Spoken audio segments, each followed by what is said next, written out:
নমস্কার বন্ধুরা, আজ চলে এলাম একটা চাউমিনের ভিডিও নিয়ে। দেখুন, গাজর, বিনস, টমেটো, ক্যাপসিকাম, কাঁচা লঙ্কা সব কেটে রেখেছি। এইদিকে বাঁধাকপি রয়েছে, এতটা যদিও দেব না। এদিকে রয়েছে কড়াইশুঁটি, ধনেপাতা। এই যে চাউমিন সেদ্ধ করা হয়ে গেছে।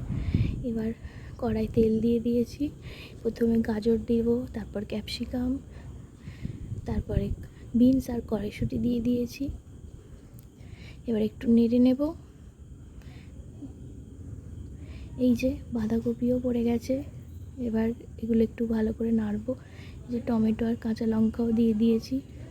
একটু অল্প করে সামান্য নুনও দিয়ে দিয়েছি।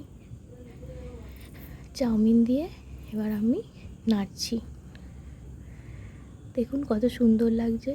এবার অল্প করে নুন, তারপর চিনি, তারপর একটু মশলা দিয়ে দেব, গোলমরিচ এখানে দিয়েছি আমি।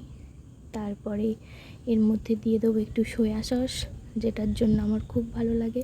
এবার একটু ধনেপাতা দিয়ে নেড়ে নেব। এই যে চাউমিন রেডি, খাবার জন্য আমার ফেভারিট।